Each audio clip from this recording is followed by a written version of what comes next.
زینب کی پہلی سالگرہ قریب تھی۔ اس سالگرہ کو منانے کے لیے سارا گھر پرجوش تھا، اور کیوں پرجوش نہ ہوتا، زینب اس گھر کی پہلی پوتی جو تھی۔ جیسے جیسے سالگرہ کا دن قریب آ رہا تھا، زینب کے سارے چاچا تیاریوں میں لگے ہوئے تھے۔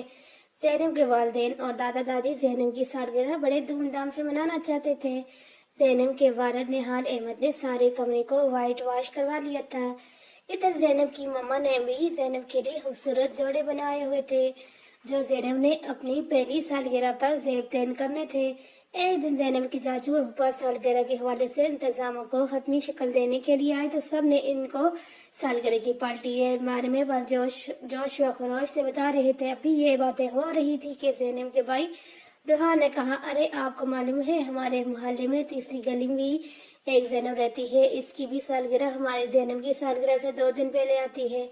ہماری زینب کی تو پہلی سالگرہ ہے اور اس کی چوتھی سالگرہ ہے۔ اس کی امی ابو ہر سال اس کی سالگرہ بڑے دھوم دھام سے مناتے ہیں، لیکن اس سال روحان یہ کہہ کر خاموش ہو گیا۔ لیکن اس سال کیا؟ پھپھو نے روحان سے پوچھا۔ روحان نے کہا، 3 ماہ پہلے زینب کے والدین کا ایک روڈ حادثے میں انتقال ہو گیا۔ دونوں کے انتقال کے بعد زینب اپنی بوڑھی دادی کے ساتھ رہتی ہے۔ کل اس کی دادی ہمارے گھر آئی تھی۔ جب ماما نے ان کو اپنی زینب کی سالگرہ کے بارے میں بتایا تو وہ رونے لگی۔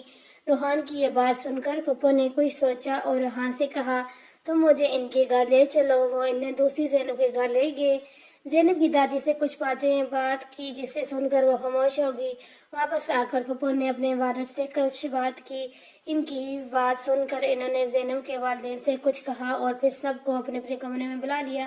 جب سب لوگ زینب کے دادا کے کمرے میں آ گئے تو زینب کی دادی نے کہا، بھائی ہم نے آپ سب کو اس لیے بلایا ہے کہ یہ بات آپ کو بتائیں کہ زینب کی سالگرہ بڑے دھوم دھام سے منائی جائے گی۔ گھر بھی سجے گا اور مہمان بھی آئیں گے، لیکن یہ سالگرہ ہم اس یتیم بچی کے گھر میں منائیں اور اس کے گھر کو بھی سجایا جائے گا۔ آپ لوگ جلد از جلد جا کر ان کے گھر کی سجاوٹ شروع کر دیں۔ یہ سن کر روحان نے کہا، دادی یہ کیا؟ ہم نے تو ابھی اپنا گھر سجانا ہے، وہاں کیا مزہ آئے گا؟ لیکن دادی نے کا سمجھانے پر راضی ہو گیا۔ پھر سب نے خوشی سے تالیاں بجائی۔ پھر یوں ہوا کہ چھوٹی زینب کی سالگرہ بڑی زینب کی سالگرہ والے دن یعنی 2 دن پہلے منائی گئی۔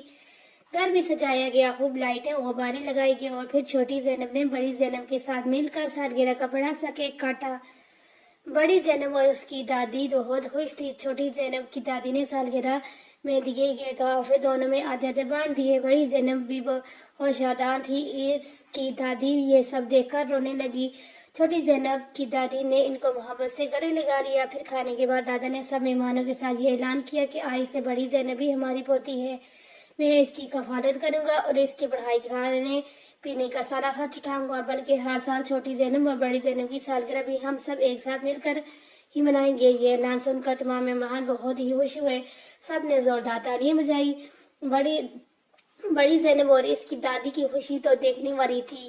یوں اس کی سالگرہ بہت یادگار ٹھہری۔